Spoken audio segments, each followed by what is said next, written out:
Hi, this is Shea, and this is the vlog for August. I'd like to speak to the single folk, those of us who are waiting on God for our beloved.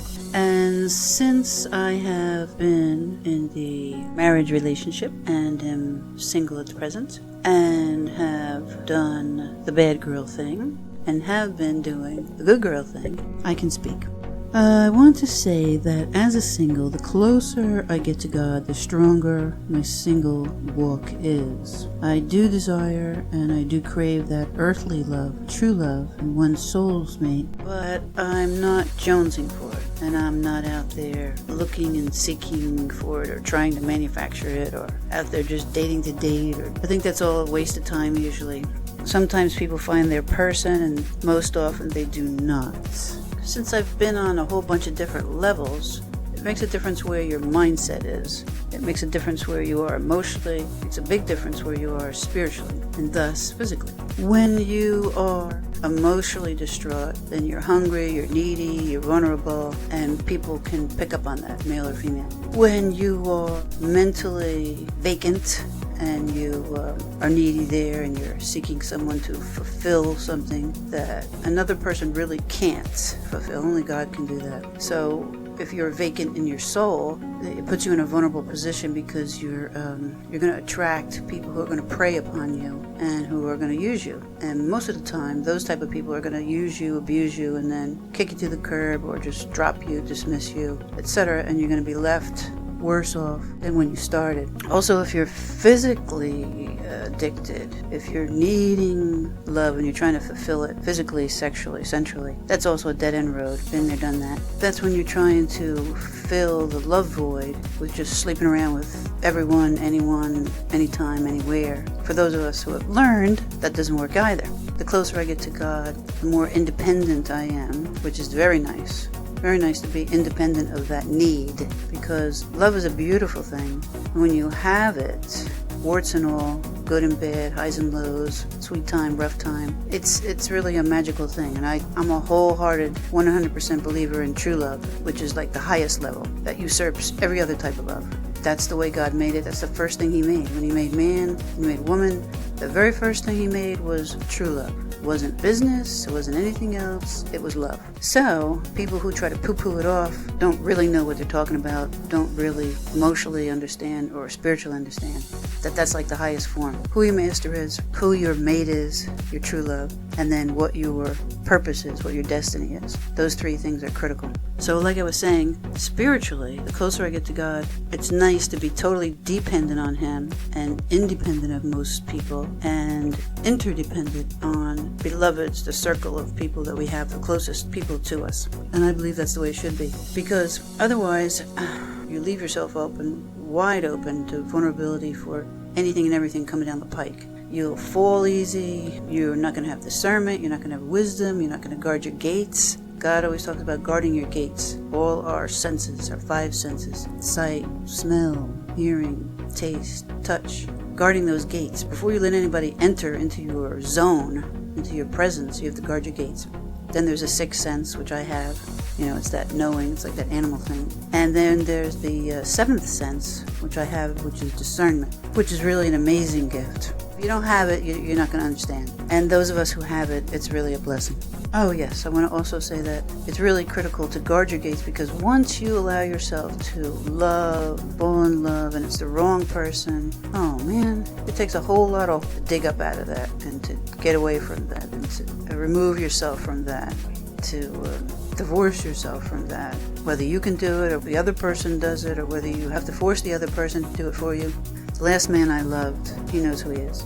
I couldn't shake him. I could not shake that man. There was love, but it wasn't mutual. There was no ability to move forward and higher. So I had to ask him to cut me loose because I didn't have the strength to do that. If he's listening, he knows who he is. And God bless him and all that pertains to him. I've also learned you cannot force a fit, you cannot rush something, you can't rush God's timing. If it's meant to be, it will be in God's way.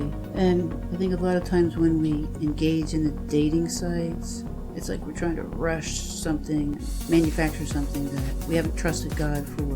Because being with the wrong person, no matter how great they are, no matter how great we are, the relationship is wrong. And it's not going to work. You will be struggling, you'll be forcing, you'll be trying to fix things, and there's no way you're going to enjoy or grow together or flow together. About the marriage thing. Yeah, if it was up to me, I would not get married. It's a scary thing, especially today, the commitment thing. But because of God, then if that's what I have to do, then that's what I have to do. Otherwise, I'd rather just have my beloved, my soul's mate, my true love, my friend, my confidant. But, if I trust and honor God, then he says marriage, and well, that's what I have to do. And it's definitely not good to get married just to be married or to try to make a relationship valid and right. It's still not going to fly. I also want to say, I love what Senior Pastor Ed Young said. He said, my wife has lived with 6 different men. And everybody's like, what? 6 different men? And then he says, me in my 20s, me in my 30s, me in my 40s, 50s, 60s, 70s. So the key is, unless you grow together, you will die together, or rather the relationship will die. We change. We all change from decade to decade, from year to year, sometimes day to day.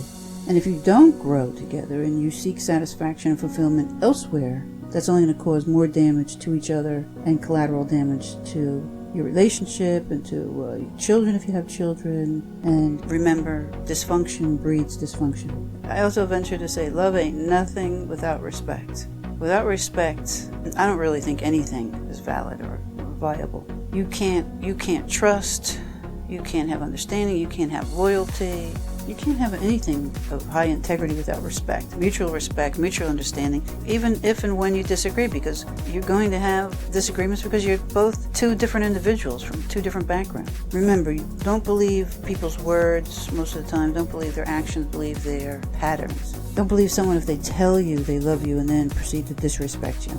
Actions speak louder than words, and patterns speak volumes over actions. You should value yourself. You should know your value. You should have value. If you don't know your value, learn it. If you don't have value, get it, grow in it. Don't waste your time with anyone. Don't waste your time with triflers. Value yourself enough to walk away if something is not right. Yeah, it takes time. We have bumps and bruises, and we have to learn people, and etc. And relationships are a lifetime of learning. And me and my best friend, man, we have had some major fights and some major breaks in the friendship, and that's just friendship. So, don't bail out just because you have major blow-ups or major infractions or have to take a break and separate for a while. If it's the one, then you're going to have to just commit to that. Commit to the long haul. And don't try to stifle each other. Like, don't try to one dominate the other and say, oh, you have to kowtow to everything I say. It's a 2-way street. That's the way God said it. It's God, yes. The man is the head, the leader, the priest, the prophet, and then the woman under that. But it's a triune relationship. The man, the woman, and God. And also, do not waste your time with people who cannot see or refuse to see or acknowledge your worth and your value. They aren't the one for you, or they're not the one for you at that time. They're not ready. Don't play the poor me, the pity route, the victim route, and look for sympathy, attention, and approval through those wrong avenues. Don't try to be the dominating one. There's a whole lot more to be said right there. But, if you are single and you're looking for your true love, you have to look to God. That's the one, the source. He's our source for everything. We seek Him, and then He is the bestower of all other things. I'm going to say, be blessed, stay beautiful. For those who are suffering, I pray that life gets better, and I will see y'all next month in September.